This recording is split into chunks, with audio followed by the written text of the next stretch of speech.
Lucas capítulo 18, el verso 1 al 8. Voy a leerlo en el nombre del Padre, del Hijo y del Espíritu Santo. También les refirió Jesús una parábola sobre la necesidad de orar siempre y no desmayar. Diciendo, había en una ciudad un juez que ni temía a Dios ni respetaba a hombre.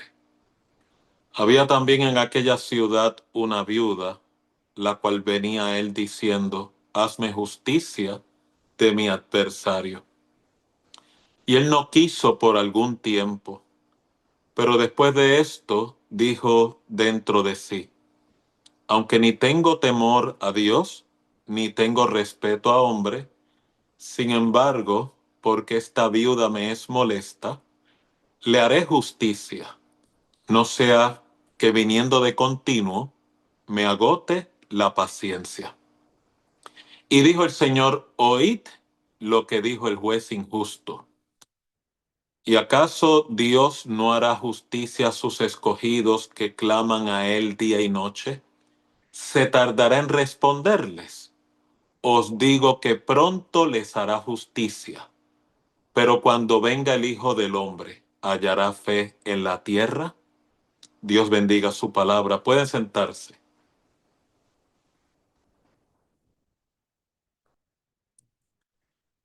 Gracias por la oportunidad de poder permitirme, Raúl y su linda congregación en Guayaquil, Ecuador, poder compartir con ustedes en esta hora. La palabra que les quiero compartir es una de las ilustraciones, por no decir una de las enseñanzas más importantes dentro de las intervenciones, de las múltiples intervenciones que Cristo realizó en su ministerio. ¿Y por qué elegí o el Señor me inquietó traer esta parábola en particular? Jesús utilizaba mucho la ilustración de las parábolas cuando detectaba que había males sociales, que habían controversias, que habían retos en las personas, y para no tener que necesariamente señalar a las personas de manera directa sobre sus deficiencias, controversias del corazón o en alguna manera que pudiera atentar contra la dignidad de alguien, él utilizaba las parábolas para poder ilustrar no solamente la necesidad social de aquel momento, sino también de este tiempo. Y segundo, y más importante, poder transmitir un valor del reino. Por ejemplo, cuando usted ve que Jesús habla de la parábola del fariseo y el publicano, él se sintió motivado en traer esta parábola, esta enseñanza, porque detectaba que en aquellos que se reunían o buscaban el rostro de Dios, había personas que no sabían cómo conectar con Dios adecuadamente.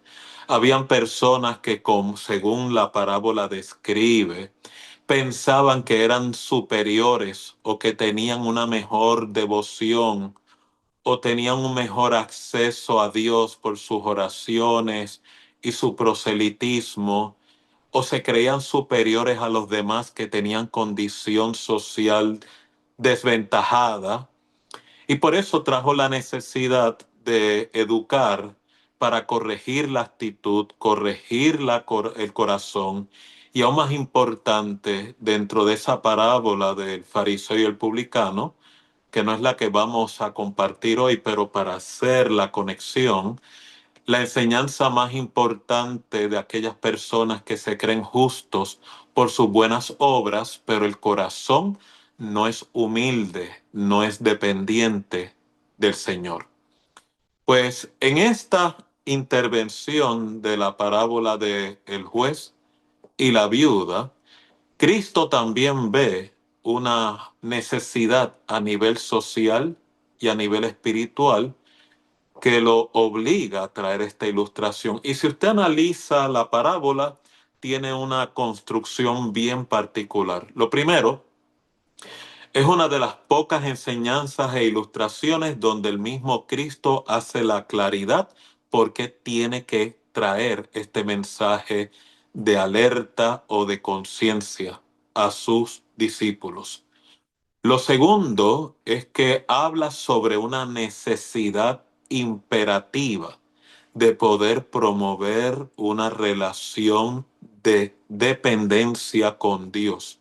Y esto es a través de la oración, y no solamente el orar, sino orar continuamente. Ahí viene la controversia del desmayar, o lo que usted y yo llamamos la fatiga, el cansancio, el agotamiento o el desánimo. También Cristo en esta parábola trae una ilustración de una de las controversias, de las crisis más serias que cualquier persona pudiera sufrir en su caminata terrenal. Ser una persona víctima o sufrir de una controversia de alta injusticia. Y en su afán de buscar rescate, buscar una solicitud de auxilio, acude a las instrumentalidades de la justicia solamente para encontrarse que la persona que se supone presida justicia también es un opositor a la necesidad que ella tiene. Finalmente, también Cristo en esta parábola nos educa que la actitud de la viuda pudo no solamente doblegar la actitud temeraria y la actitud inclemente del juez injusto, sino también que Cristo lo utilizó como préstamo paralelo de acerca de que si un juez injusto puede doblegarse y conceder la petición de una mujer indefensa, cuánto más Dios, que es justo, no va a contestar a la necesidad de una persona en necesidad.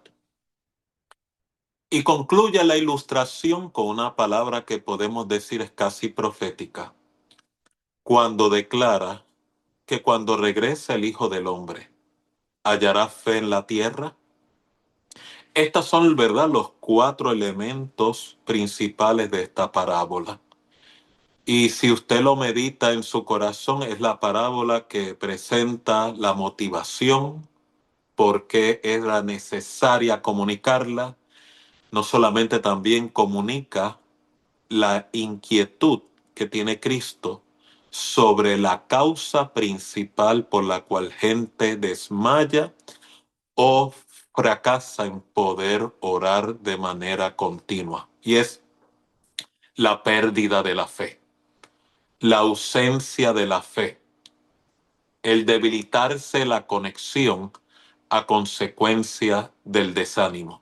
Él utiliza el término o el verbo desmayar, el cual estaremos elaborando en breve. Así que miren el escenario y la situación que Cristo nos presenta. Habla de un fenómeno que viene desde los días de Poncio Pilato. Una mujer viuda es representativo socialmente de la condición de mayor vulnerabilidad que una persona pudiera sufrir. Una viuda no solamente está desamparada socialmente, también está desamparada en el apoyo familiar. No solamente está desamparada en el apoyo familiar, también está desamparada económicamente.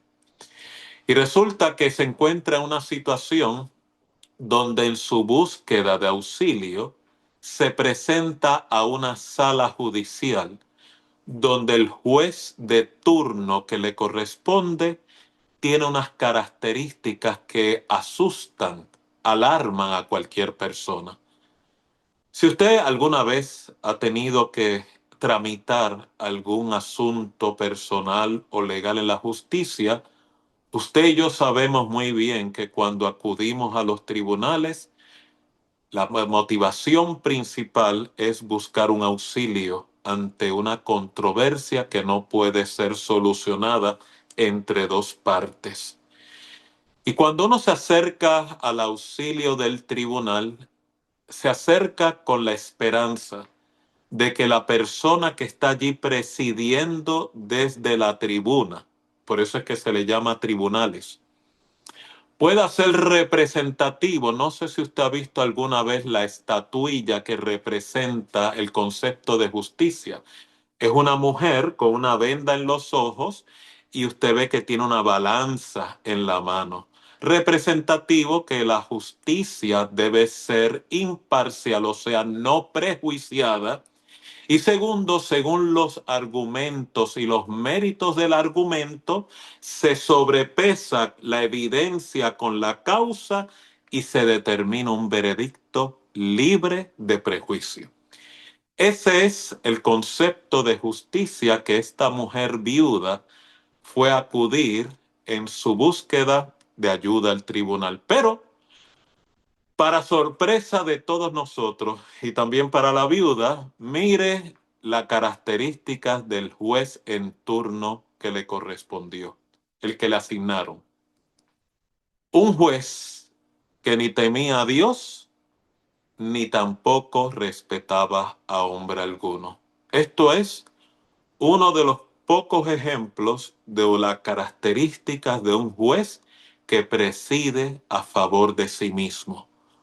Un juez que solamente vela por sus intereses. Un juez que no tiene temor a Dios porque toda justicia tiene que provenir de Dios. Y aún más importante, no le adjudicaba valor, no le adjudicaba interés, no le adjudicaba estima alguna a ninguna persona, ni tan siquiera a esta viuda que se presenta a la sala de este tribunal.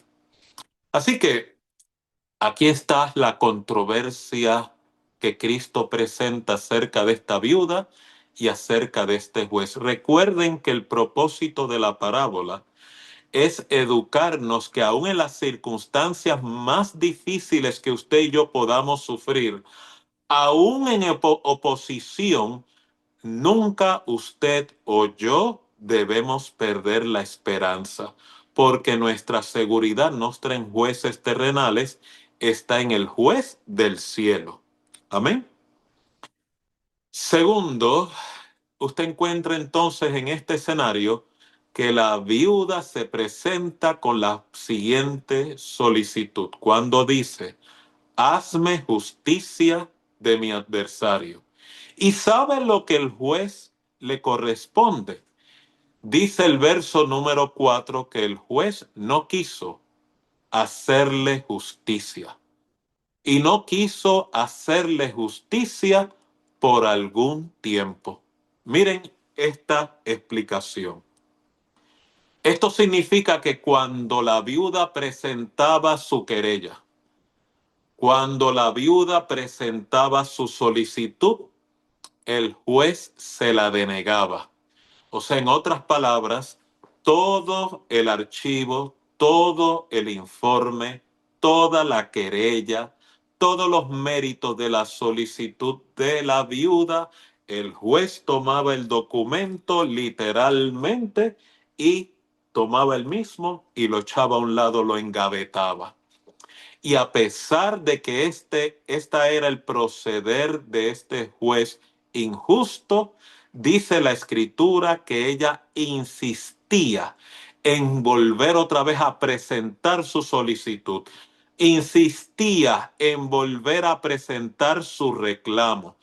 Insistía en volver a presentar su informe. O sea, en otras palabras, el juez injusto incineraba el informe y la carpeta de la viuda, y la viuda en su insistencia volvía a construir nuevamente un expediente legal, pagaba los sellos para poder proceder con la solicitud y la presentaba nuevamente a este juez injusto.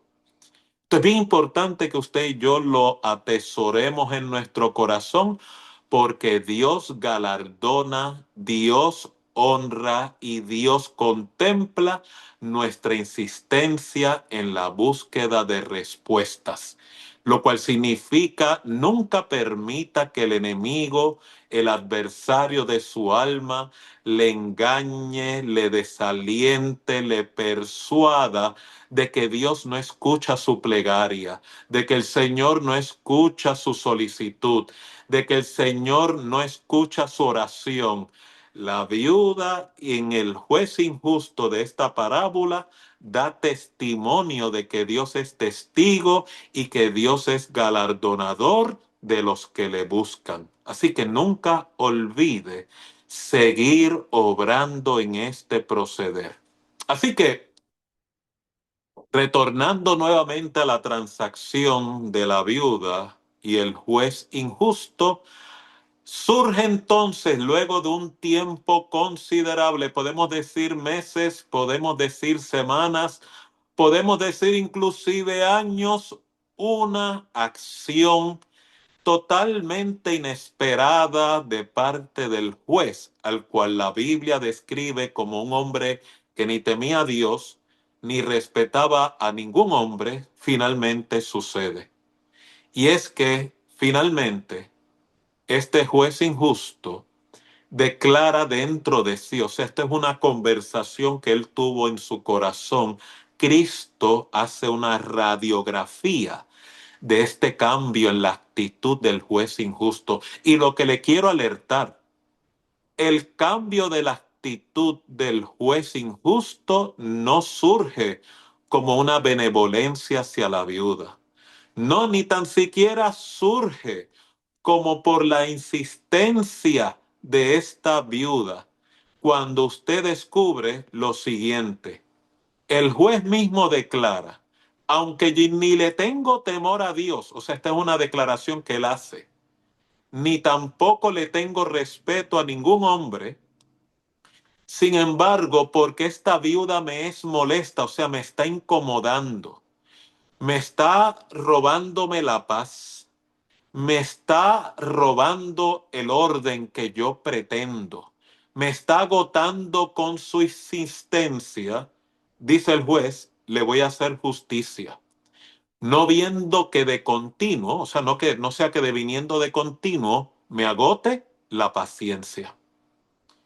Mediten esta declaración. El juez injusto procedió a atender la solicitud de la viuda, no por los méritos del reclamo de la viuda, sino porque él quería preservar su estabilidad mental y emocional. O sea, en todo momento, este juez solamente pensaba en él, únicamente en él y solamente en él.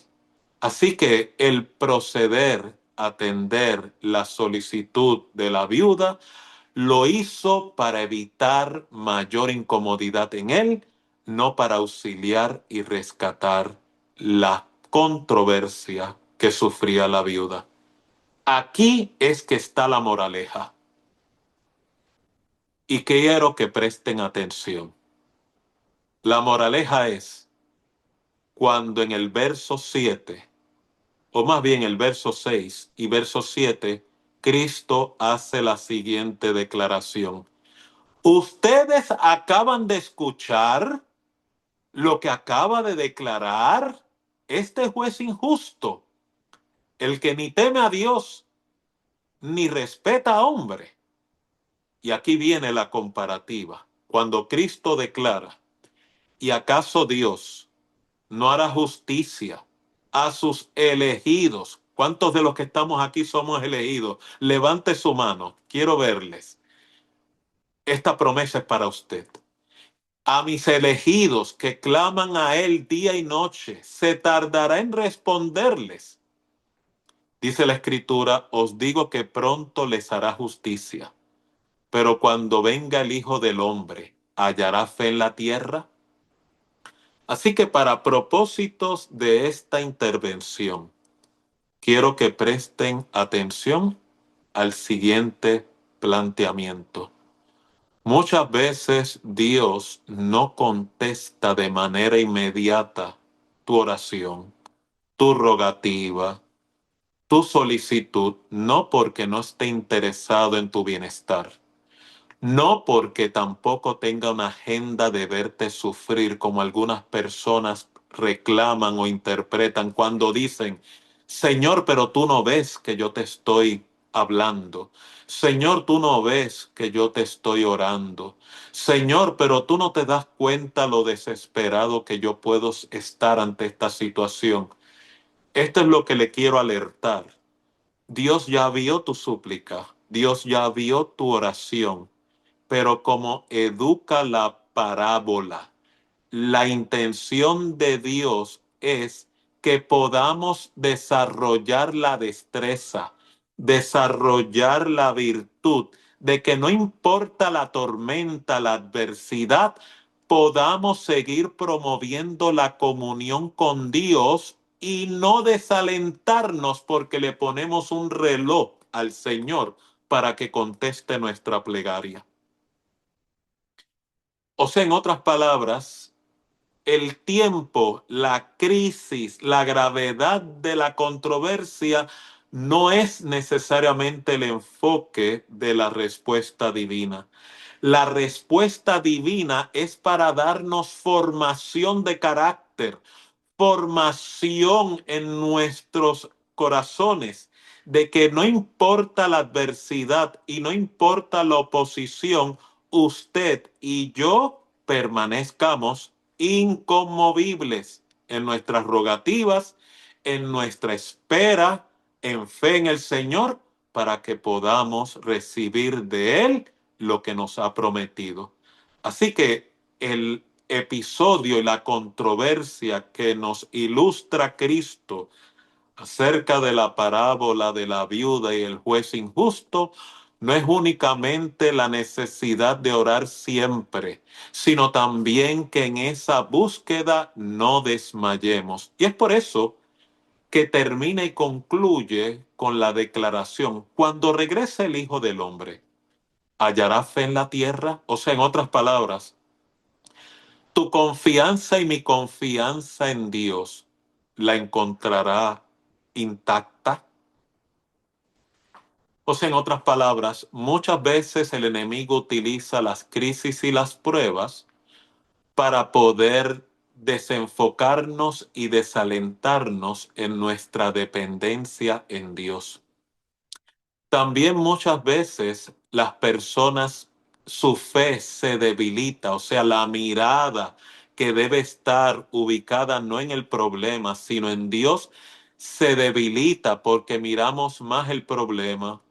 Ponemos nuestra confianza en las condiciones o expectativas de cómo Dios tiene que responder, cuándo Dios tiene que responder, en qué forma el Señor tiene que responder. Y cuando eso le sucede a usted y a mí, no es sorpresa que el desánimo golpee el alma del creyente. Y es por eso que entonces esta ilustración de la parábola me tiene que traer a una segunda declaración muy importante de cómo la Biblia define el confiar y creerle a Dios. Y está en el libro de los Proverbios, particularmente el capítulo 3, el verso 5 y 6. Creo que es uno de los mejores escritos que pueden definir cómo la Biblia nos educa lo que es confiar en Dios. Mire lo que declara Proverbios capítulo 3, versos 5 y 6. Dice así la palabra de Dios: fíate del Señor de todo tu corazón y no te apoyes en tu propia prudencia. Reconócelo en todos tus caminos y Él enderezará tus veredas. Mire la declaración tan magistral que hace la escritura aquí. Tener fe en Dios significa que mi confianza, conforme a Proverbios capítulo 3, versos 5 y 6, tiene que estar basada en que mi confianza, mi seguridad tiene que estar basada no solamente en Dios, sino que tiene que poseer mi corazón completo. ¿Cuántos dicen amén? No solamente confiar y creerle a Dios demanda todo mi corazón, o sea, tengo que estar concentrado en que mi seguridad no es el hombre, mi seguridad no son las circunstancias, mi seguridad, como dice esta escritura en Proverbios 3, no puede ser mi sabiduría, ni mis experiencias, ni mi intelecto, y mucho menos mi justicia o mi prudencia. quiero compartirles un testimonio de un hombre que la Biblia habla que en gran necesidad nos educa sobre este ejemplo. Si usted bien recuerda, había un general sirio llamado Naamán enfrentando una plaga mortal en su salud. La Biblia lo describe como una lepra. La lepra era una de las condiciones de muerte más espeluznantes en aquella época, y para hacerlo aún más terrible su escenario, no había curación para ello. El rey de Siria se entera de que hay un hombre de Dios llamado Eliseo, el profeta Eliseo, y conociendo sobre cómo Dios lo utiliza, envía al general Naamán con sus hombres a que descienda donde el profeta Eliseo, o más bien al rey de Israel, para que le curen de esta plaga de muerte, porque Naamán era muy estimado por el rey de Siria. Cuando el rey de Israel recibe este comunicado, se escandaliza porque lo interpreta como un pretexto de los sirios para hacerle la guerra a Israel. Y el mismo rey declara: pero se cree este hombre que yo soy un dios cuando yo solamente soy un mero hombre. Eliseo se entera de esta declaración y le envía mensaje al rey diciendo: envíenme a ese general, envíenme a ese Naamán, que yo les voy a enseñar de que hay Dios en Israel. Y dice la escritura que mientras Naamán, el general sirio, descendía hacia la casa del profeta, mire cómo Naamán se apoya en su propia prudencia. Es la misma película mental que muchos de nosotros, tanto usted como yo, construimos en nuestras mentes y en nuestros corazones cómo Dios debe proceder. Dice la escritura que así habló Naamán en otra radiografía que la escritura nos muestra del corazón del hombre. Por eso la Biblia dice que la palabra de Dios es como espada de doble filo que discierne las intenciones del corazón. De la misma manera que discernió las intenciones del juez injusto, que ni respetaba a Dios ni tampoco temía a hombre alguno, aquí Naamán también se le presenta la condición de su corazón. Cuando dice, esto es en el libro de Reyes: descenderé a la casa del profeta. El profeta saldrá a recibirme, levantará las manos hacia el cielo, hará un clamor a su Dios, pondrá su mano sobre mi llaga y seré curado de esta mi condición. Mire en qué Naamán, el general sirio, se apoyó su prudencia. Porque nada más lejos de la realidad, mis amados hermanos, cuando finalmente el general sirio llega a la casa de Eliseo, ni Eliseo lo recibe, es lo primero. Segundo, ni tampoco reclama ni hace un clamor a Dios delante de él. Mucho menos le pone las manos sobre las llagas, y mucho menos clamó a su Dios para que la sanidad ocurriese. Mire cómo Dios le esbarata al general sirio su película mental. O sea, en otras palabras, el que no se apoye en su propia prudencia. Y esto es lo que quiero que todos ustedes guarden en su corazón en esta hora. Muchas veces Dios, en medio de tu crisis, antes de contestar tu plegaria y suplir tu necesidad, que no fallará en contestar y no fallará en cumplir, atender tu necesidad, primero derriba y desconstruye tu propia prudencia. Así que mire lo que ocurre. Nada sucede como Naamán esperaba, o por lo menos como su prudencia le dictaminó, sino que el profeta, ¿sabe lo que hizo el profeta? Abrió la puerta a media, ni la abrió completa, solamente la abrió una fracción, extendió su mano y le dijo: zambúllete en el Jordán 7 veces y serás sano. Y luego le tiró la puerta.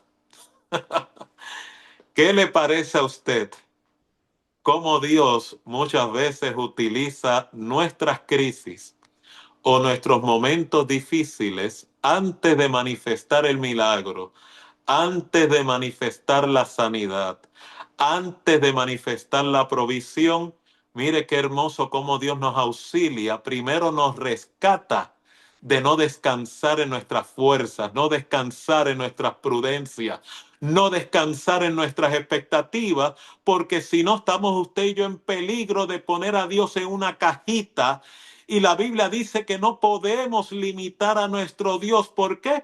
Porque la tierra es el estrado de sus pies y el cielo es su trono. O sea, usted tiene un Dios demasiado enorme, demasiado grande para usted reducirlo a su limitada capacidad.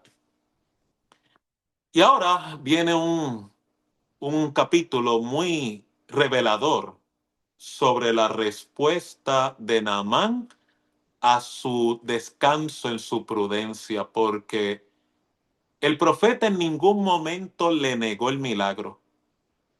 El profeta en ningún momento le negó la sanidad. El profeta fue bien claro: si te zambulles en el Jordán 7 veces, serás sano de tu enfermedad catastrófica. Pero como le vengo advirtiendo desde el inicio de esta intervención, Cristo estaba más interesado no solamente en traer sanidad en la lepra corporal de Naamán. También Cristo nos quiere rescatar a todos nosotros, incluyendo a este servidor, de la lepra en el corazón, de la lepra en el alma, de la lepra en nuestro corazón, que es la incredulidad, el asalto de los miedos, el dominio de la incertidumbre, la sombra de la orfandad, en la triste condición del desamparo que muchos de nosotros aquí, hoy y ahora estaríamos sufriendo, estamos sufriendo y podremos sufrir. Eso es lo que Dios primeramente estaba interesado y estará interesado. Por eso es que el proverbio declara: fíate de Dios de todo tu corazón, porque si los miedos habitan en tu alma, controlando y dominando tus emociones, dominando los designios de tu corazón, dominando tus pensamientos, usted sabe muy bien, mejor que yo, que ese miedo puede convertirse en estado de ansiedad, en estado de incredulidad, en estado de desconexión, que era parte del discurso de esta parábola, la necesidad de orar siempre y no desmayar.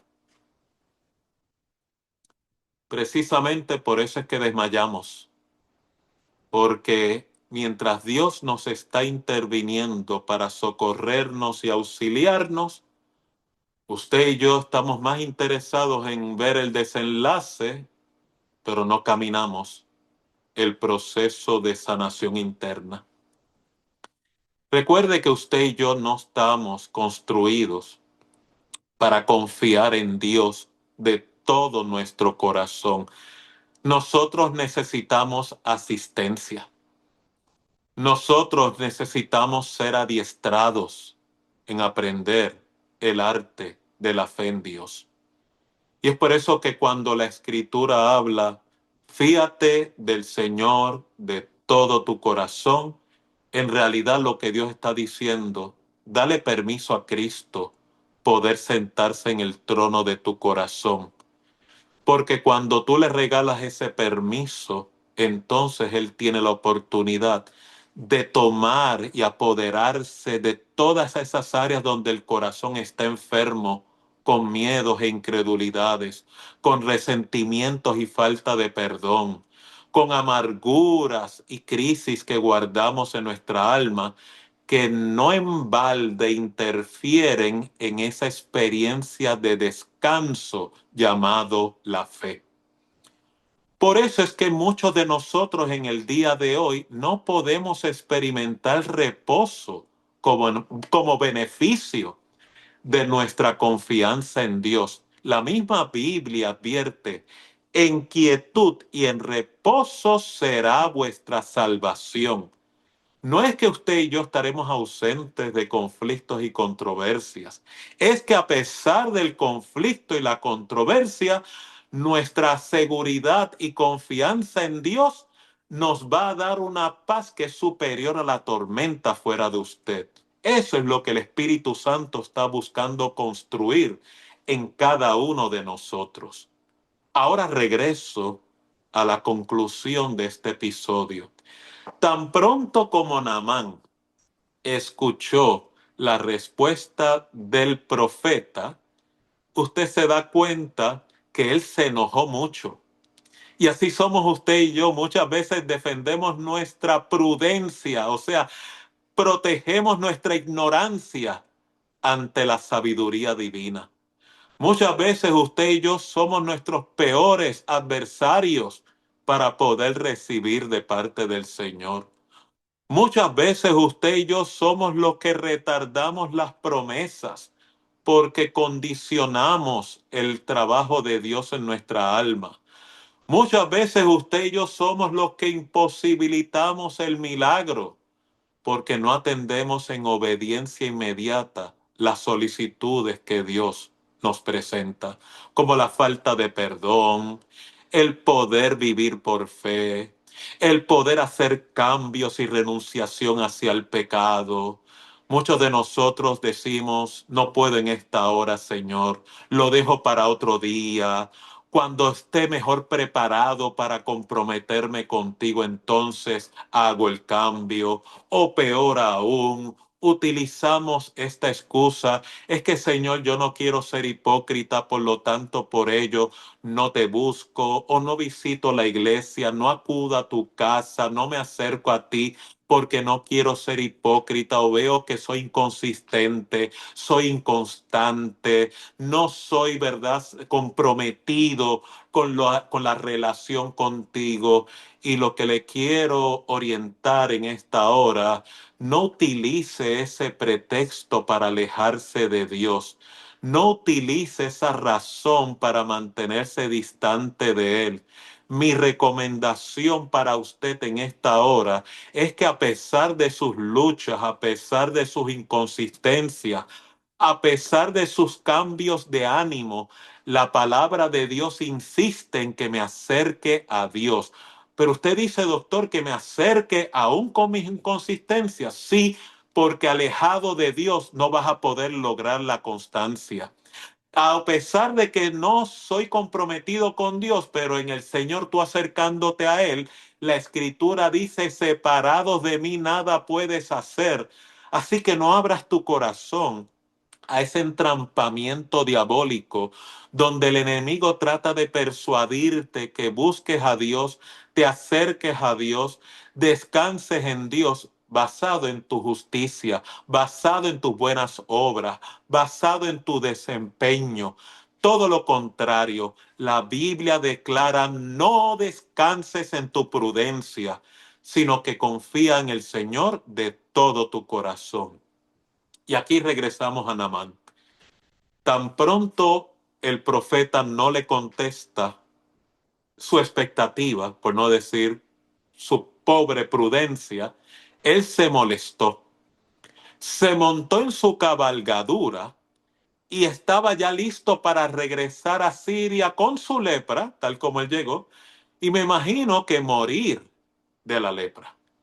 Si se dan cuenta en el relato del libro de Reyes, dice la misma palabra que Naamán cuestionaba, pero ven acá, en mi país hay mejores ríos con mejores aguas cristalinas, mejores fluviales. ¿Por qué tiene que ser el Jordán? ¿Por qué en esas aguas? ¿Por qué 7 veces? Inclusive los criados del general sirio le persuadieron diciendo, Padre mío, si el profeta te hubiera pedido algo peor, algo más difícil, Algo más demandante no lo hubieras hecho. ¿Qué más sencillo que zambullirte en el Jordán? Y amigos y hermanos míos que estamos reunidos a través de esta plataforma digital, uno de los cambios más dramáticos, uno de los milagros más extraordinarios está a punto de acontecer. Y usted dirá, doctor, ¿usted se refiere a cómo Naamán quedó limpio de la lepra? No, ese milagro ya estaba vaticinado. Ese milagro ya estaba previsto. El milagro al cual yo me refiero es el cambio del corazón endurecido de un hombre que descansa en su prudencia y decide confiar en Dios de todo corazón. Yo no sé si usted entiende la profundidad del planteamiento que le estoy presentando a través de esta declaración. Es más fácil poder curarse de la lepra del cuerpo, de la piel, que poder curarse de la lepra del corazón y de la alma incrédula. Porque un cambio de piel hasta un cirujano plástico puede llevar a cabo, pero un cambio de corazón requiere humillación. Un cambio de corazón requiere humildad. Un cambio de corazón requiere rendición. Y esto es el milagro que precisamente quería notificarles. Usted ve que cuando Naamán, a pesar de descansar en su propia prudencia, usted ve que Naamán, a pesar de las advertencias de sus criados, usted ve que Naamán, a pesar de su obsesión de que en su país había mejores fluviales para él poder zambullirse, usted ve el milagro en la cual Naamán precisamente obedece a este principio del Proverbio capítulo 3, versos 5 y 6. Fíate de Jehová de todo tu corazón y no te apoyes en tu propia prudencia. O sea, en otras palabras, esto fue lo que Naamán realizó. Me rindo, no lucharé más.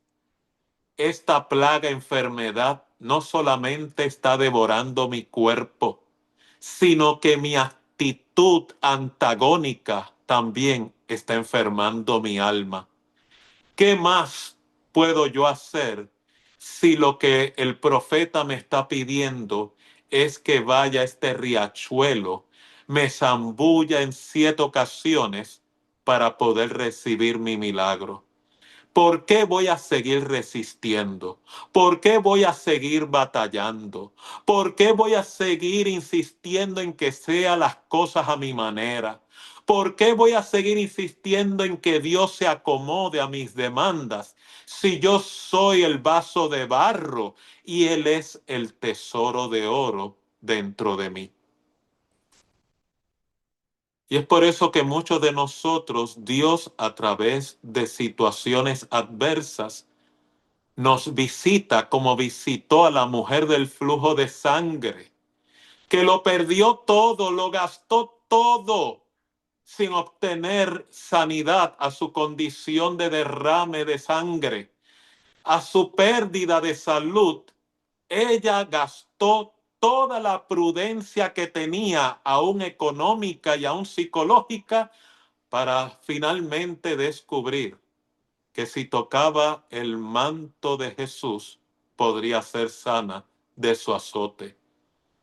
Quiero que entienda, amigo y hermano, que la mujer del flujo de sangre podía estar hoy mismo en un estado de incredulidad, en un estado de escepticismo, inclusive poder declararse atea activa, porque lo gastó todo, perdió todos sus inmuebles, perdió toda su economía, perdió todo su sustento buscando sentirse mejor, pero a ella le pasa como le pasa a usted y a mí.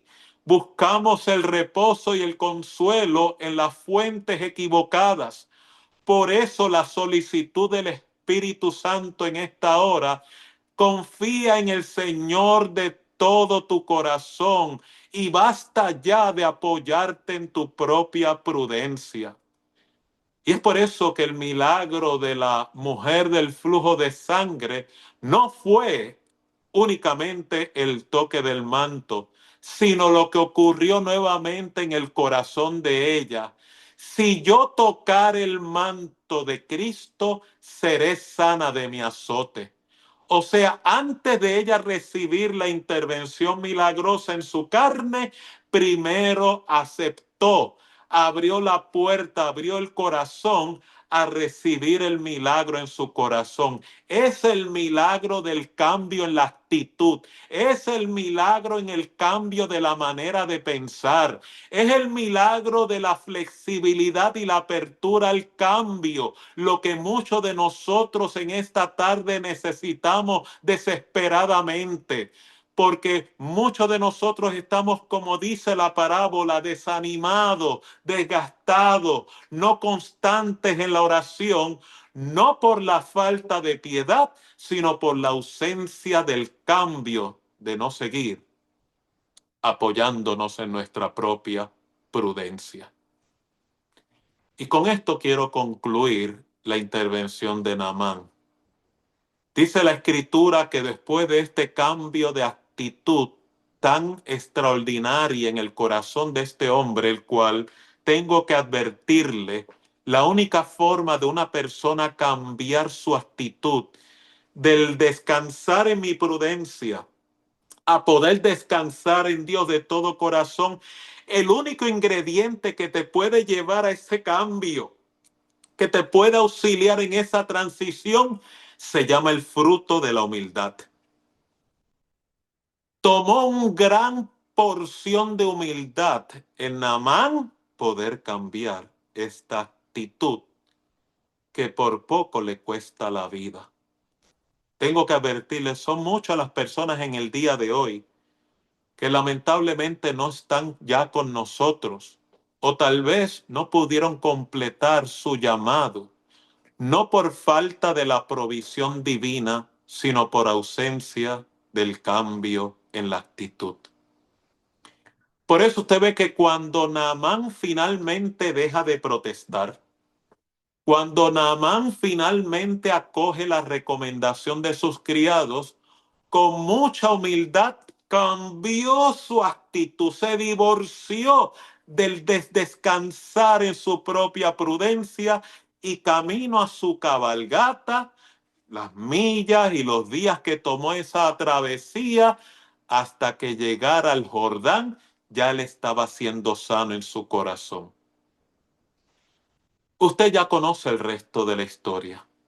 Después de zambullirse 7 veces en el Jordán, siendo un hombre adulto maduro de mayor edad, la Biblia dice que la piel de este hombre, que estaba podrida, en lepra, deforme, mutilado, arrugado, envejecido, deteriorado, la Sagrada Escritura describe su piel salió como la de un niño. Usted ya conoce el resto de la historia, como a consecuencia, por no decir a beneficio de ese milagro, Naamán se convirtió de todo corazón a Jehová, el Dios nuestro. Al punto que regresó al profeta dando gratitud y haciendo votos: de ahora en adelante no servirá a ningún otro Dios, sino a Jehová, Dios de los cielos y de la tierra. ¿Ve el cambio de corazón? ¿Ve el cambio de actitud? Por eso la Biblia dice: reconócelo en todos tus caminos y él enderezará tus veredas. Haga como Naamán hizo. Naamán estaba descansando en su prudencia. Y ese es el problema de usted y yo. Cuando usted y yo descansamos en nuestra prudencia, nosotros construimos nuestras propias veredas. Nosotros construimos nuestros propios caminos con los designios de nuestro corazón, con las experiencias que hemos vivido, con los traumas que guardamos en el corazón, con los tormentos que nos acosan en nuestra alma, con la culpa que estamos perpetuando dentro de nuestro corazón. Y a consecuencia de esa plenitud en nuestros corazones llamado prudencia propia, por no decir ignorancia, como dice la Escritura, dice el necio en su corazón, no hay Dios. Ahí viene la ignorancia. Cuando usted decide, y mire el verbo que estoy utilizando, decisión, decidir. Cuando usted decide, Señor, permito que tú seas el centro de mi corazón. Te doy permiso a no descansar más en mi energía, no descansar más en mi sabiduría, no descansar más en mis experiencias, no descansar más. O sea, cuando habla de descansar, habla de poner la confianza en no apoyarme en lo que otros me dicen, en no apoyarme en las experiencias ajenas, en no apoyarme en el testimonio del otro, aunque no le quito los testimonios divinos en la experiencia de otras, son bien edificantes, pero yo no me puedo apoyar en la experiencia espiritual del otro, me tengo que apoyar en la experiencia personal que yo voy a tener con Dios.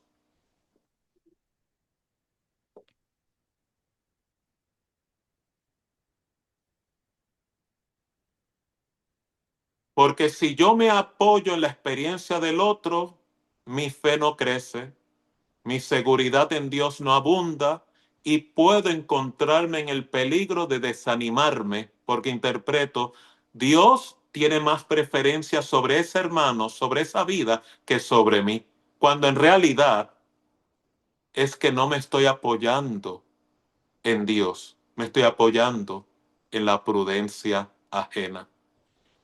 Y es por eso que cuando usted decide permitir que Dios sea primero en su corazón, como le dije al inicio de esta intervención, usted y yo no tenemos destreza, no tenemos la capacidad, no tenemos la sabiduría para permitir que Dios sea el centro de nuestras vidas. Por eso es que lo llamo como una decisión, es como un boleto, un permiso que usted le da a Dios que es irrevocable, porque es Él el que viene a ayudarnos a que Él sea el centro de nuestro corazón. O sea, básicamente, cuando yo decido que Dios sea el centro de mi vida, porque no me voy a apoyar en mi prudencia, sino que voy a confiar en que Dios sea mi seguridad en mi corazón, básicamente, no sé si hay entre medio de nosotros en esta reunión albañiles, constructores, personas que trabajan en la construcción de vivienda o de estructuras. Básicamente lo que usted le está dando al Señor es un permiso de desconstrucción. Cuando tú le das ese permiso a Dios de que sea el centro de tu vida y que tú descanses en Él, básicamente Dios lo que hace es que viene a tu vida con ese permiso e implosiona toda la estructura que está enferma, viciada, contaminada, con materiales pobres, con materiales que no son viables. Todo lo que hayas construido en la arena, Él lo implosiona con un detonante de su gloria, con una implosión llamada crisis, con una implosión llamada prueba. Por eso algunos de ustedes pueden estar pasando por momentos de prueba donde Dios está derribando, Dios está colapsando, Dios está demoliendo, Dios está desconstruyendo. Si esa es su historia o esa es su situación en estos momentos, no se alarme. Es lo mejor que le ha podido ocurrir, porque Dios no puede construir nada nuevo sobre estructura vieja. No puede crear lo que es paño nuevo en remiendo viejo. No puede depositar el vino nuevo en odre viejo porque se desconstruye. Y es por eso que cuando Dios nos desconstruye es la antesala a una obra de bendición, de rescate, de provisión y de eterno y permanente bienestar. Con esto quiero concluir. La Biblia declara, sí, dele el aplauso al Señor que Él se lo merece. Y le doy gracias por esa ofrenda que le regalan al Señor. Le doy gracias al Señor. Le damos gracias al Señor por esa ofrenda. Concluyo con la siguiente bienaventuranza. Cristo declara en Mateo capítulo 5, el verso 3, lo siguiente. Bienaventurados los pobres en espíritu, porque de ellos es el reino de los cielos. ¿Usted sabe lo que es una persona en pobreza de espíritu? Una persona en pobreza de espíritu es la persona que ha sido desconstruida, es la persona que ha decidido confiar en Jehová de todo su corazón, es la persona que no le da vergüenza, es la persona que no siente culpa en reconocer de que está en bancarrota espiritualmente. Uno de los episodios legales como el del juez injusto más difíciles es una persona declararse en bancarrota económica. Muchos pacientes que he atendido, que han pasado por esta situación difícil y retante, van a los tribunales a acogerse bajo el cuidado de la ley de bancarrota. Lo llaman el remedio para protegerte de los acreedores. Esto permite que aquellos deudores que usted le debe económicamente no lo persigan, no lo atormenten. Usted pueda ganar un tiempo que muchas veces, por lo menos aquí en las jurisdicciones americanas, por un periodo de 7 a 10 años, usted va a vivir el resto de esos 10 años, de esa década, con un sello en la frente que dice bancarrota, no tiene derecho a crédito, no tiene derecho a provisión alguna y tiene que cumplir penitencia de pagar el adeudamiento en términos cómodos, pero tiene que hacerlo de manera consistente antes que aquella persona que se ha acogido a la protección de la ley de bancarrota pueda volver a ser restituido al mundo crediticio normal. En ese periodo y en ese tiempo, la persona es liberada de grandes sumas de endeudamiento económico, pero no es liberada de la responsabilidad de la deuda total. Algún plan de pago se le asigna dentro de los escasos recursos que tiene. Y muchos de los pacientes que han pasado por esa experiencia han tenido que aprender lo que es la consistencia, han tenido que aprender lo que es la perseverancia y han tenido que aprender a convivir con el sello de la bancarrota. O sea, en otras palabras, me reconcilio con mi verdad, me reconcilio con mis limitaciones y a pesar de ello aprendo a vivir con mi dignidad, a pesar de que lo he perdido todo. Lo mismo ocurre en el reino de los cielos. Ser bienaventurado es ser pobre en espíritu. O sea, en otras palabras, reconozco que mi dependencia es únicamente y solamente Dios. La bancarrota solamente me muestra que no podemos sostenernos solos. Los pobres de espíritu son aquellos que reconocen su necesidad de Dios. No es que tengas solamente a Cristo como Salvador, sino también permitas que sea tu Señor y tu proveedor. Segundo, los que están en bancarrota espiritual no tienen temor a ser humildes y tener apertura. Son aquellos que se desnudan y se desvisten de las vestimentas del orgullo y la autosuficiencia y no les da malestar en poder aceptar la ayuda y aceptar la ayuda en gracia. Usted sabe del término de gracia a que me refiero. Favor no merecido. La bancarrota también nos ayuda a hacernos sensibles hacia la carencia de los demás. Te genera un fruto que tal vez usted y yo antes no teníamos, que es la empatía. Estábamos tan sumidos en nuestras propias controversias, pero ahora, al ser pobre en espíritu, puedo descubrir que auxiliando, ayudando y siendo solidario con otro, ya estoy recibiendo dentro de mí mismo.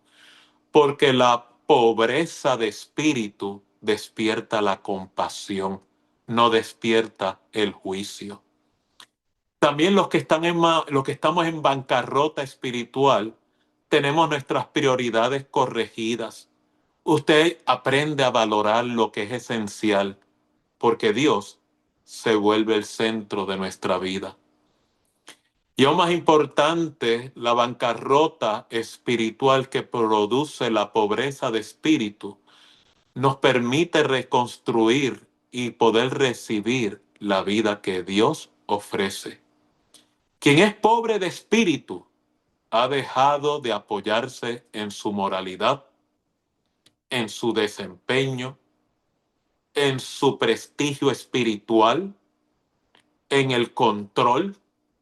Ha dejado de depender en su reputación como mecanismo de ganar aceptación y aprobación de los hombres. Y más importante, ha dejado de depender de su propia prudencia para ahora apoyarse totalmente en su Dios. Con esto quiero concluir.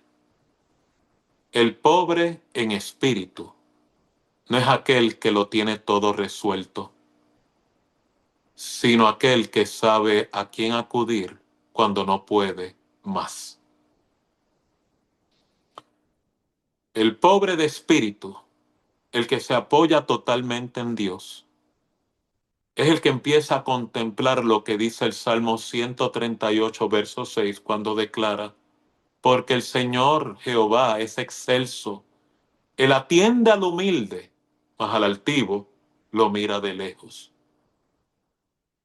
Es decir, que aunque Dios está en su trono elevado, no se distancia del humilde. Su grandeza no lo vuelve inaccesible. Por eso, mi exhortación en esta tarde es como le confié en la escritura de Proverbios capítulo 3, versos 5 y 6.